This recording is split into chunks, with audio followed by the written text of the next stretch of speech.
하나님의 은혜가 이 시간 우리들 모두에게 임하기를 주님의 이름으로 축원합니다. 오늘 말씀의 제목 한번 따라합시다. 하나님께 받은 사랑 계속 흘러가야 합니다.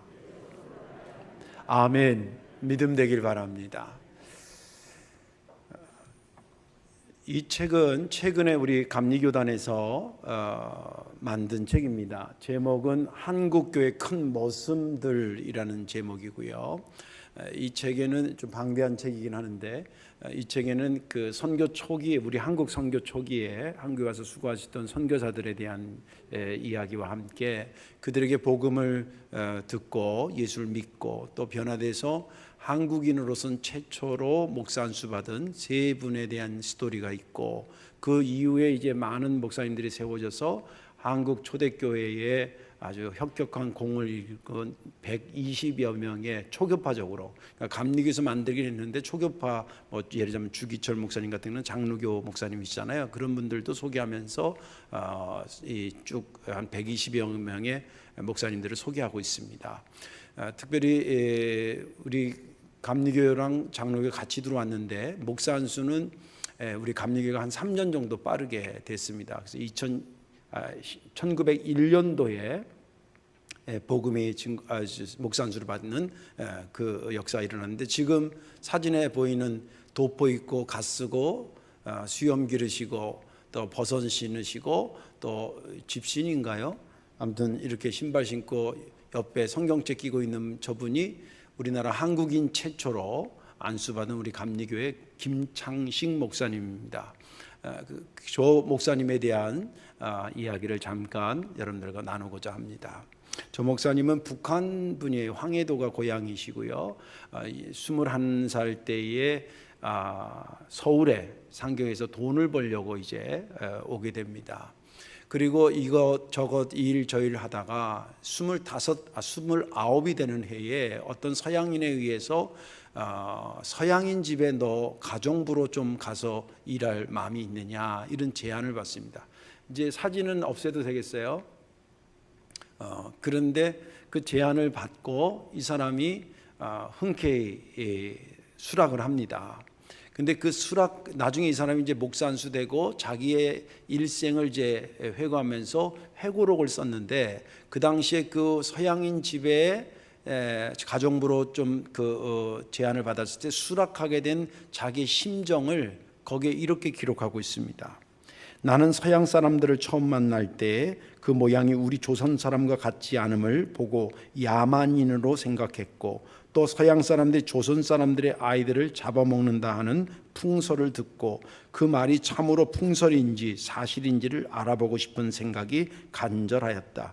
이것이 곧 내가 서양 사람의 집에 가서 일을 얻게 하게 된 동기였다.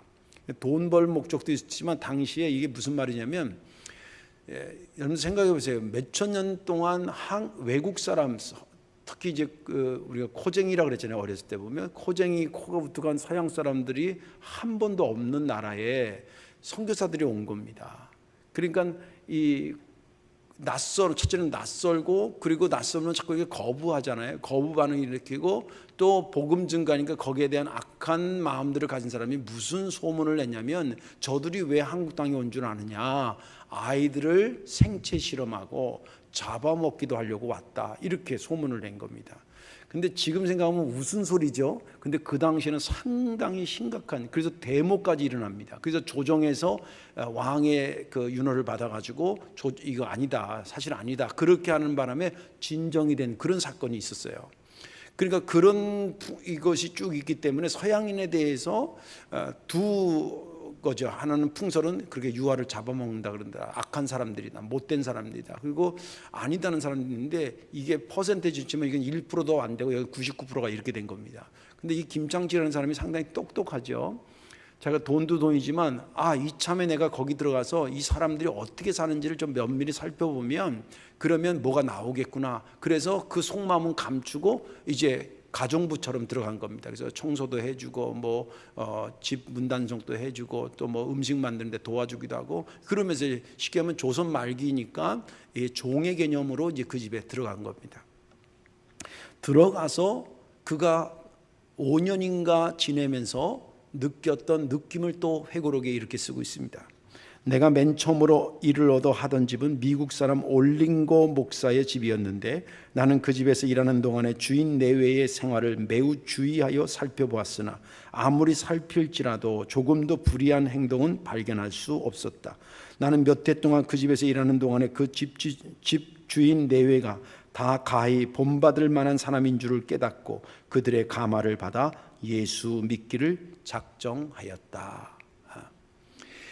이제 이것을 부연 설명함, 여기에 이제 그 이 회고록의 내용을 하면서 부연 설명하기를 뭐라 그러냐면, 올링고 선교사의 부인 사모님이 참 이 김창식 하인이죠. 말하자면 이 사람을 굉장히 배려합니다. 예를 들면 당시의 종의 개념은 그냥 요일이고 시간이고 없는 거예요. 새벽에 주인이 부르면 새벽에 달려가고 저녁에 부르면 저녁에 달려가고 일요일이든 뭐 월요일이든 이런 개념이 없는 겁니다. 그런데 이 올링고 사모님은 주일이 딱 되면 무조건 쉬라 그랬다는 거예요.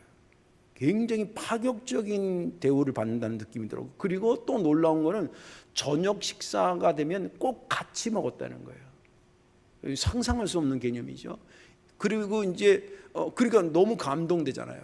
그리고 간간히 이제 복음을 증거하고, 당시에는 우리는 지금 성경책에 뭐 한 4만 원 주면 사지만 이렇게 살 수가 없어요. 비싸서.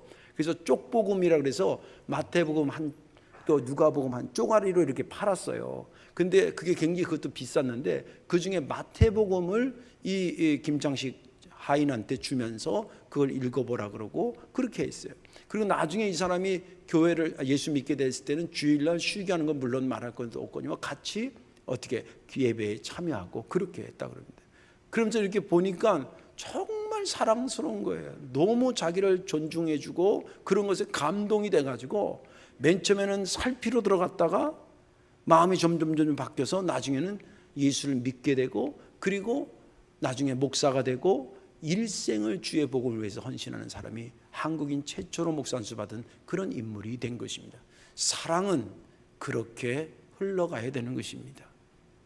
오늘 본문에 있는 말씀은 우리가 요한 사도 요한을 주로 이제 사랑의 선지자, 사랑의 제자 뭐 이렇게 별명을 부르지요. 왜냐하면 그가 쓴 요한복음이라든지 요한 1, 2, 3, 4라든지 이런 데에 사랑이라는 말이 굉장히 많이 나오기 때문에 그렇게 부르기도 합니다. 오늘 본문에도 보면 이렇게 기록되고 있습니다. 사랑하는 형제 여러분, 우리 서로 사랑합시다. 왜냐하면 사랑은 하나님으로부터 왔기 때문에 우리가 서로 사랑하면 우리가 하나님 안에서 태어난 거나 똑같고 하나님을 진짜 아는 사람인 것입니다. 그러나 사랑하지 않는다고 한다면 안타깝지만 그는 하나님을 제대로 모르는 사람에 불과합니다. 하나님의 사랑이 우리에게 어떻게 나타났냐면, 우리가 죄 가운데서 죽을 수밖에 없었는데 우리를 살리기 위해서 하나님께서 독생자 예수 그리스도를 우리에게 주시고, 우리가 그를 사랑한 것이 아니라 하나님이 우리를 사랑해서 그를 화목제물로, 죄를 씻는 화목제물로 삼으셔서 하나님의 사랑을 이렇게 나타내지 않았습니까? 이런 어마어마한 위대한 사랑을 받은 우리가 서로 사랑하는 것 마땅히 해야 될 일 아니겠습니까? 여태까지 하나님을 본 사람은 아무도 없습니다. 그러나 우리가 서로 사랑하면 우리 속에 하나님이 계신 것을 느끼게 될 것이고, 그리고 그 하나님의 사랑이 우리 속에서 완전해질 것입니다. 여기까지가 오늘 본문의 말씀입니다. 그 이후로 계속 말씀이 이어지는데 거기까지 하려면 시간이 많이 가고 또 주제가 좀 흐려질 것 같아서 여기까지만 말씀을 증거했습니다.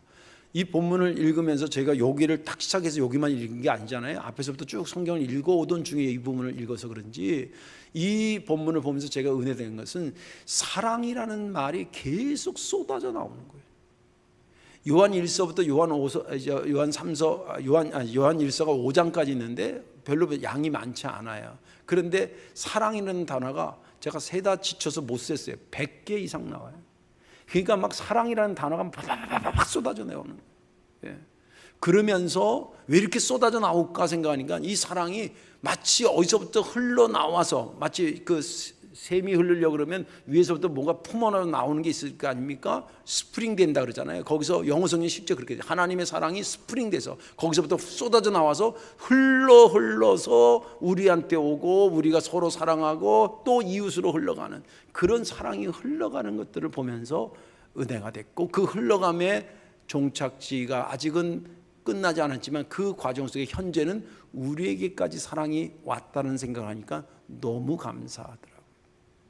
오늘 말씀에 저와 여러분들 함께 은혜 받으시고, 아 그렇구나, 우리가 어마어마한 사랑을 받았으니까 이 사랑을 넓게 길게 멀리 펼쳐나가야 되겠구나, 그런 거룩한 결단이 저와 여러분들에게 있기를 주님의 이름으로 축원합니다.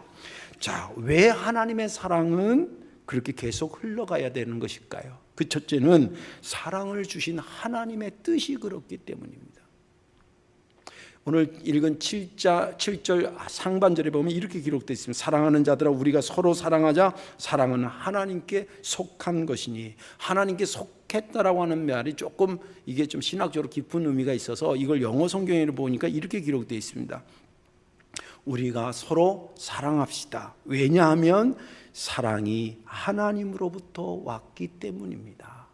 이렇게 되어 있습니다. 속해 있다는 말을 그렇게 표현하고 있어요. 하나님으로부터 스프링돼서 from God이 됐다. 하나님으로부터 흘러나왔다는 거예요. 예.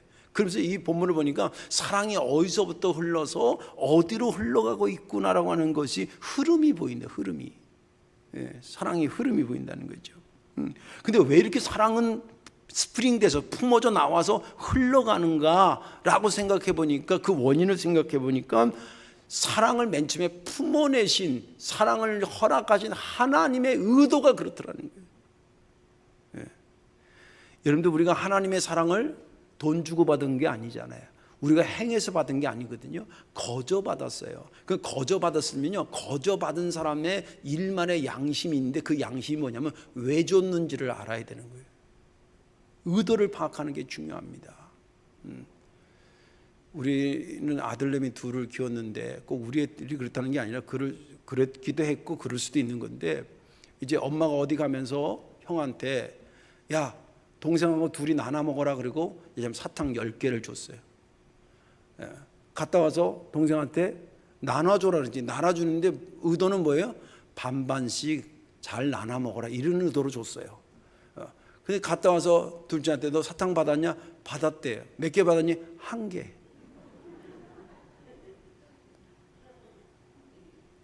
첫째 말이 틀리진 않아. 나눠 먹으라 그래서 9대1로 나눠 먹었다는 거예요. 나눠 먹었대. 우리가 하나님의 사랑을 내가 노력해서 돈 주고 샀거나 어떻게 해서 산 거라 그러면 내 마음대로 줄 수도 있고 안 줄 수도 있고 내 마음대로지만, 하나님의 사랑을 거저받았을 때면 거저받았을 때 왜 이분이 주셨는가를 적어도 그 의도를 파악하고 받아야 되는 게 도리 아니겠습니까?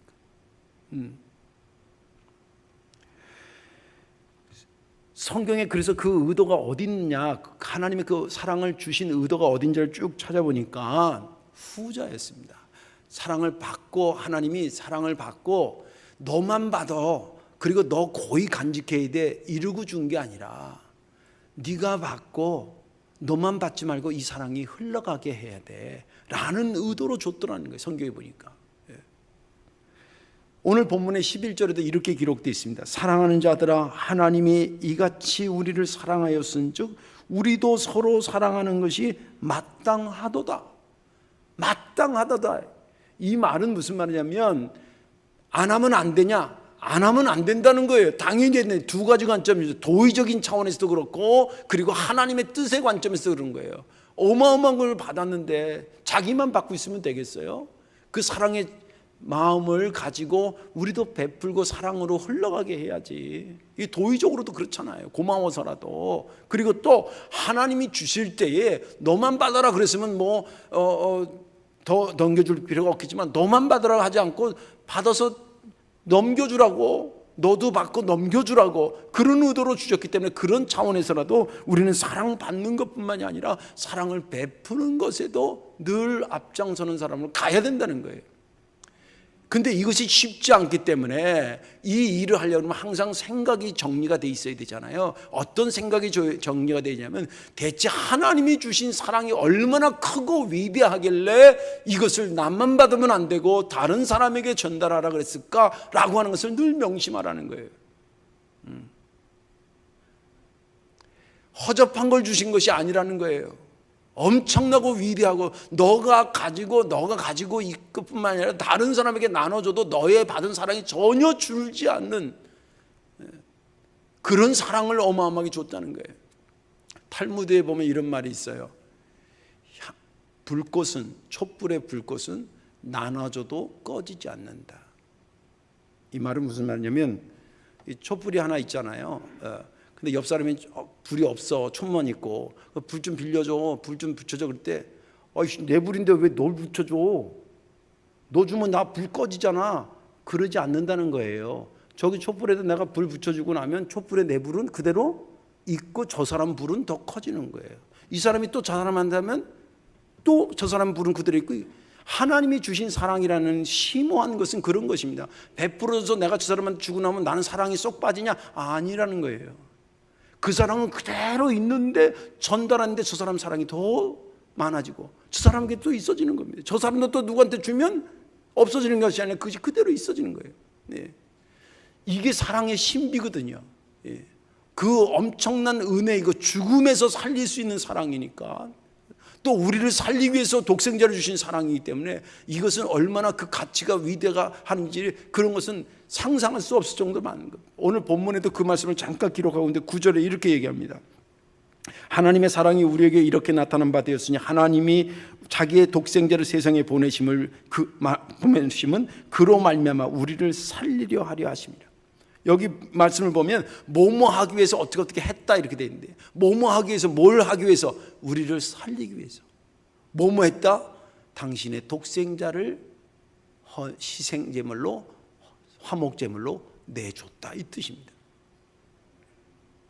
근데 이게 어마어마한 말이고 위대한 말이고 우리가 상상할 수 없는 말인데 하도 들으니까 우리가 정말 그러면서 회개하셔야 됩니다.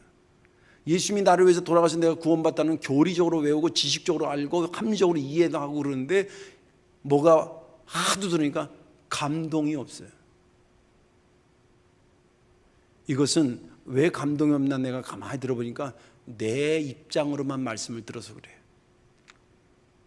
우리가 신앙생활 할 때 은혜 받을 때에 이런 생각도 하셔야 됩니다. 우리가 은혜 받기 위해서 내 입장에서 하나님 앞에 서는 입장이 있어요. 그게 가장 우선이겠죠. 하나님 나에게 은혜 주세요. 건강 주세요. 가정에서 복음적으로 살게 해주세요. 은혜를 사모해야 되니까 그런 입장도 있지만, 그래서 내가 어떤 하나님의 은혜를 받은 다음에 이런 생각도 한번 하셔야 됩니다. 그 은혜를 주신 하나님의 입장에 한번 생각해 보세요. 독생자를 우리에게 주셔서 우리가 그분의 은혜로 구원받았다 그렇게만 생각하지 말고 그 독생자를 내줄 때에 그 아버지의 심정이 어떤가 또 한번 생각해야 된다는 거예요. 어떤 권사님이 그래요. 목사님, 그전에는 군복 입고 다니는 애들이 그냥 군인인가 보다 그랬는데요, 우리 아들이 군대 가니까요 군복 입고 다니는 애들이 다 내 아들 같아요. 왜 그전에는 군인같이 보였는데 왜 내 아들같이 왜 보이는 겁니까? 입장이 달라진 거예요. 여러분들, 우리가 은혜 받을 때 그런 것입니다. 감동이 사라지지 않게 하셔야 되는데 그것을 주셨을, 독생자를 우리를 살리기 위해서 주셨을 하나님의 심정을 이해하셔야 됩니다. 그리고 잊지 말아야 됩니다. 이걸 신학화한 게 심정의 신학이에요. 제가 그 책, 두꺼운 책인데 우리 감리교 그 신학대학 교수님이 쓴 책인데 보면서 많이 은혜 받았어요. 조직 신학책을 보면서 은혜 받기 쉽지 않거든요. 그분의 주 논리는 그래요.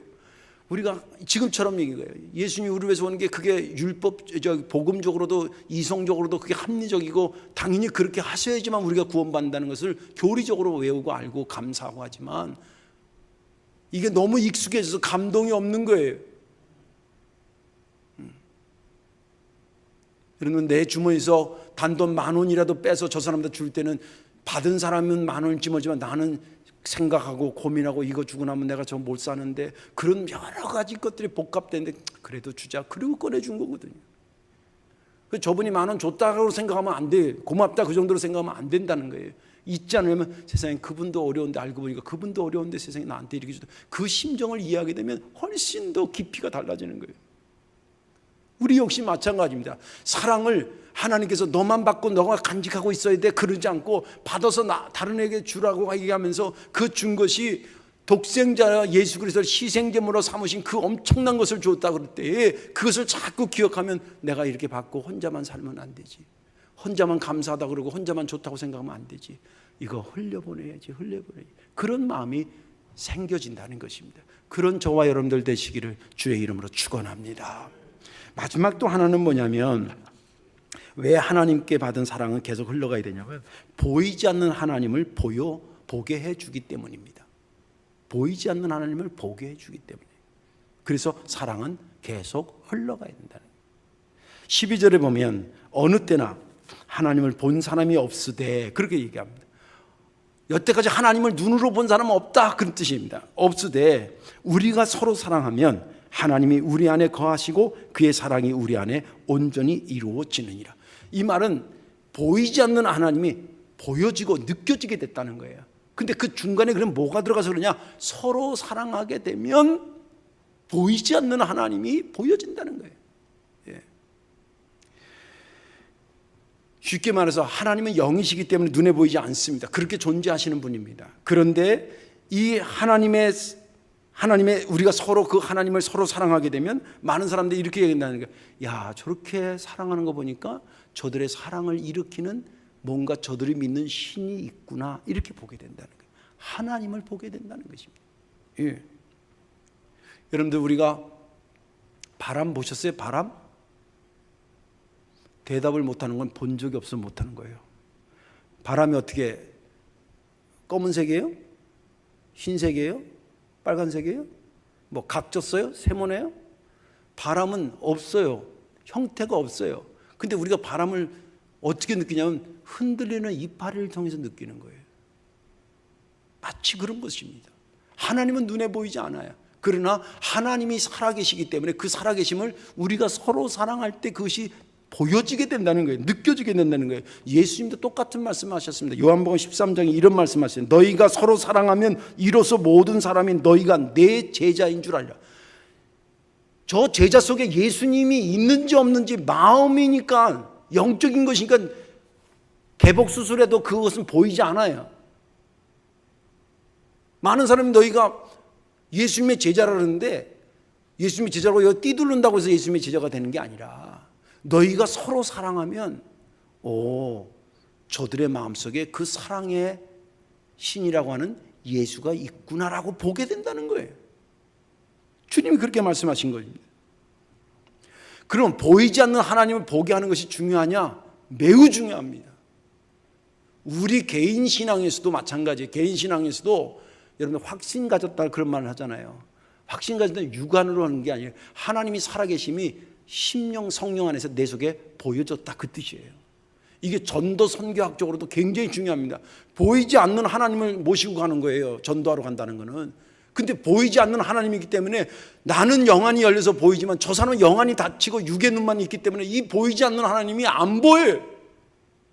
보여주는 게 굉장히 중요한 겁니다. 그래서 신학적으로도 하나님 보이지 않는데 그래서 신증명 방법이라고 그래요. 우주론전 증명 방법, 목적론전 증명 방법, 여러 가지 방법들이 있어요. 그래서 보이지 않는 하나님을 보여주는 겁니다. 이것은 단순히 못 보니까 보게 해준다 그런 차원이 아니라 하나님은 눈에 보이지 않게 영으로 존재하시고 그러고 또 활동하시는 분이에요. 그렇기 때문에 그분이 눈에 안 보이고 활동도 안 한다 그러면 그냥 없나 있나 별로 관심이 없는데 안 보이는데 활동하시거든요. 그러면 그 활동을 따라 움직이는 우리들 입장에서는 하나님이 살아서 지금도 역사한다는 것을 다른 사람에게 보여줘야 될 영적인 책임이 있는 거예요. 너를 아무리 이웃 사람이 만약 이런 얘기하면 칭찬이 아니에요. 너를 아무리 봐도 네가 믿는 신이 안 보이는 것 같아. 이러면 굉장히 수치스러운 얘기예요. 권사님이세요? 어쩐지 좀 뭔가 다르더라. 뭐가 달래? 아니 말도 다르고요, 생각도 다르고, 아우 사람 대하는 태도도 굉장히 뭔가 달라. 뭐 이래야 돼. 예. 예. 뭔가 느낌이 확 오지요. 예. 문제의 발단은 아까 말한 것처럼 하나님이 눈에 안 보인다는 거예요. 그리고 더더군다나 그분이 그럼에도 불구하고 활동하신다는 거예요. 예. 그렇기 때문에 우리가 그분을 증거하고 보여줘야 될 필요가 있는데 그게 우리들의 숙제인 것입니다. 어떻게 살아계시고 그러나 눈에 보이지 않는 하나님을 세상에 보여줘야 될 것인가? 서로 사랑하면 된다는 겁니다. 너희가 하나님을 사랑하고 너희들끼리 서로 사랑하고 그리고 이웃을 내 몸과 같이 사랑하게 되면 많은 사람들이 너희를 통해서 하나님을 보게 될 것이다. 근데 이게 설교하기는 쉬워도요, 듣기는 쉬워도요, 그렇게 살기가 쉽지 않아요. 저도 실제 느끼는 거고요. 착하고 베풀고 선하게 그러면요, 딱 속아 넘어가기, 배신당하기 딱 좋은 사람이 그런 사람이에요. 예. 통계는 안 내봤는데 사기치기 가장 좋은 사람이 누구냐면 퍼센트를 내보니까 목사님이에요. 왜냐하면 워낙 착하고 그냥 다 믿어. 그냥 사람 보면 그냥 다 믿어. 예. 그런 예 하려면 진짜 굉장히 많아요. 내가 그냥 하는 말이 아니에요. 목사님, 난 나름대로 다 베풀고 사랑하고 그랬는데요, 돌아오는 건 배신이었어요. 실제 듣고 내가 그 말이 이해가 안 되는 게 아니라 이해가 확 오더라니까요. 자, 그래, 어떻게 그러면 요즘 세상이 그러니까 우리 그냥 하나님 사랑하라는 거 딱 무시해버리고 그냥 우리 마음대로 막 살까? 이것도 쉽게 대답이 안 돼요. 네. 내 마음대로 그러면 막 사랑이고 나발이고 아이고 그냥 그건 성경이고 우리는 그냥 내 마음대로 살아야지. 예. 그냥 정상적 일반 수준 정도로 살아야지. 그렇게 하면 될까? 그것도 선뜻 그렇게 하겠다 이런 마음이 안 들어요. 왜냐하면 우리 속에 성령께서 그걸 밀어내고 있기 때문에 그래요. 요한 사도가 이 말을 지금 초대교회 교인들한테 하고 쓴 말인데 이 말을 들었을 당시 초대교인들은 이 말씀이 무거웠을까요? 가벼웠을까요? 저는 무거웠을 거라고 생각이 들어요. 왜 그런지 아세요? 예수 믿는다고 막 잡아 때리고 돌로 치고 심지어 죽이고 막 이런 상황에 그들을 어떻게 사랑해? 그냥 띠 들고 가서 총 들고 가서 아니 칼 들고 가서 그냥 찔러 죽여라 그런 게 오히려 속 시원하지. 박해하고 있는데. 그런데 그들에게 서로 사랑을 계속 얘기합니다. 그런데 역사는 초대교회 역사를 공부하면 역사는 뭐를 얘기하냐면 그들이 이 말을 가지고 살았다는 거예요. 초대교회도 여러분들 예수님이 복음이 증거되면서 여러분들 믿는 사람들이 점점 많아지 맨 처음부터 온 인류가 예수를 믿었겠어요? 아니었거든요. 한 명 한 명 예수 믿게 됐는데 그 사람들도 다 바보들이 아니에요. 뭘 보고 느낀 게 있어 예수 믿게 된 건데 보고 느낀 게 뭐냐면 저들은 우리랑 뭔가 다르다. 이게 실제 교회사에 나온 대표적인 사건 두 가지가 있어요. 하나는 뭐냐면 영아 유기를 막는 사건이었어요. 당시에 헬라 문화권에 있거나 이럴 때는 스파르타식이라 그래가지고 굉장히 강력하게 사람들을 키웠다 그래요. 그래서 너무 자기 집안이라든지 그 마을에 너무 여자아이가 많이 태어나면 갖다 버렸다 그래요. 지금 상상이 안 가죠. 근데 우리나라도 한 100년 전에 딸 넷 낳았는데 5번째 낳았는데 또 딸 낳았어. 이름을 뭐로 진지 알아요? 너로 끝내자 그래서 끝순이라고 졌어. 이거는 어떻게 보면 평생 불릴 이름의 그 입장에서 본다면 저주요, 그죠? 너가 나서 딸이 5번째 와도 그래도 예뻐 뭐 이쁜이 이래야 되는데 끝순이 그걸 또 한자로 봐서 말순 뭐 이렇게. 근데 2000년 전에 거기가 그랬대. 그래서 쓸데없이 혹은 뭐 빈약하게 좀 몸이 좀 약하게 태어난 남자애나 몸이 불편한 여자애나 아니면 딸이 낳았다 그러면 그냥 갖다 버렸답니다. 그건 자연상 하는 거예요. 근데 그것을 누가 한 명씩 한 명씩 데려다 키웠냐면 기독교인들이 키웠다는 거예요. 맨 처음에는 소문이 안 났는데 왜 저 생명을 왜 버리냐고 하나씩 거둬. 근데 그저 고아원의 역사를 보면요, 교회를 중심으로 요한 웨슬레도 고아원 많이 돌봐줬어요. 요한 웨슬레도 그냥 엄마 아빠들이 버린 애들 데려다가 키우고 이게 다 그런 거가 있어요. 또 한 가지 사건은 전염병이 돌았는데 지금보다 더 심했다 그래요. 그 자료에 나온 거예요. 그래서 많은 사람들이 죽었습니다. 식구들도 그 죽은 사람, 자기 식구들도 장례를 안 치러주는 그 사람들을 이 기독교인들이 뭐 이게 지금처럼 좋은 마스크가 이렇게 있어요. 거기 보면 끈 같은 걸로 이렇게 자기 거기를 막고 가서 데려다가 장례를 치러줬대요. 그것도 한두 건이 아니라. 그러면서 하나 둘씩 보는 시각이 달라지기 시작해요. 물론 그들에게 보여주려고 사랑을 실천한 건 아닙니다. 하나님으로부터 사랑을 그렇게 삶으로 가져가면서 하나님이 보이기 시작한 거예요. 여러분들 예수 안 믿는 사람이 우리가 성령 받으니까 하나님이 이렇다 이런 계획 가지고 섭리하시고 역사하시고 예수를 보내시고 뭐 다 우리가 이해가 되고 믿어지지만 예수 안 믿는 사람은 그냥 우리가 붙여 생각하거나 마음에 생각하는 거나 뭐 똑같아요. 우리가 하나님 어쩌고 그래도 그냥 그들이 믿는 신 이르잖아요. 다만 이게 진짜 뭘 강조하는 신인가 이 정도 하는데 그것을 어떻게 드러냈냐면 사랑을 통해서 드러냈다는 거예요. 그래서 한 명, 두 명씩 손들고 주님께로 오고 그들이 예수 믿으면서 하나님의 사랑이 이렇게 해서 그래서 이렇게 저들을 통해서 흘러나왔구나. 그리고 자기들도 계속 흘려보내고 해서 오늘까지 온 것입니다. 하나님, 보이지 않는 하나님을 보여주는 방법이 물론 여러 가지가 있겠습니다. 결정적으로는 사랑. 그래서 하나님의 사랑은 흘러가야 된다는 것입니다. 계속 멈추지 않고 흘러가야 된다. 이제 말씀을 정리하겠습니다. 오래전까지 제가 어릴 때만 하더라도 사람을 판단할 때 그 판단력이 뭐 나쁜 의미가 아니라 사람이 이 사람이 어느 사람인가라고 할 때에 테스트하는 테스트가 IQ 테스트였습니다. 이 사람의 인지 능력이 얼마나 탁월한가. 그 시대를 내가 가만히 반추해 보니까 그때는 똑똑한 사람이 많이 필요하던 시대였습니다.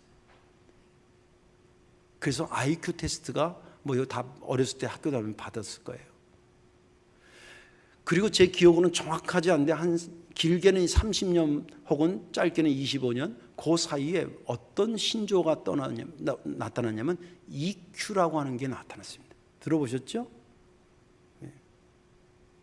그전에는 얼마나 지적인 것이냐라고 하는 능력으로 사람을 기준 잡았는데 시대가 흐르면서 시간이 만들어낸 건 아닙니다. 사회 풍조가 감성적인 사람이 필요한 시대가 온 겁니다. 이 말은 뭘 얘기하냐면 감성적인 사람, 누군가 눈물을 흘리면 같이 울어주고 아유 그러시냐고 손잡아주고 위로하고 격려하고 어떤 그런 뭐 전체를 표현하는 건 아니지만 아무튼 그렇게 마음과 마음을 통하고 있는 그런 사람이 필요하다는 것은 그만큼 사회가 개인주의화되고 점점 차가워지는 거예요. 정말 따뜻한 손길이 기다려지고 따뜻한 말 한마디가 필요한 시대가 돼요. 그래서 나온 게 EQ입니다. 하나님은 시대가 그렇게 흘러갈 걸 알고 미리 어느 시대에든지 해법이 될 수 있는 서로 사랑하라는 것을 당신의 아들을 보내면서 우리에게 먼저 보여주셨던 것입니다. 그 사랑을 우리가 받고 지금 우리가 삶을 살아가는 것입니다. 그런데 이것이 나한테서 맞춤표가 돼서는 안 된다는 거예요. 흘러가게 해야 된다는 거예요. 요즘 시대는 EQ의 시대인데 뭐 SQ 뭐 이런 얘기를 하는데 아무튼 EQ의 시대인데 정말 따뜻한 말 한마디가 필요한데 그게 필요한데도 잘 안 쓰는 정말 아이러니하는 그런 시대라는 거예요. 여러분들 이때에 이것을 충족시켜주고 복음으로 다가가고 사랑으로 다가가는 그러한 저와 여러분들 되시기를 또 우리 성도교회 되기를 주님의 이름으로 축원합니다. 기도하겠습니다. 사랑과 은혜가 많으신 아버지 고맙고 감사합니다. 우리를 어떻게 사랑한 건지 우리가 다시 한번 깨닫고 그 엄청난 사랑을 나한테 멈추는 것이 아니라 흘러가게 하는 데에 앞장서는 우리가 되게 하여 주옵소서. 우리 주 예수님의 이름으로 감사하며 기도하옵나이다. 아멘.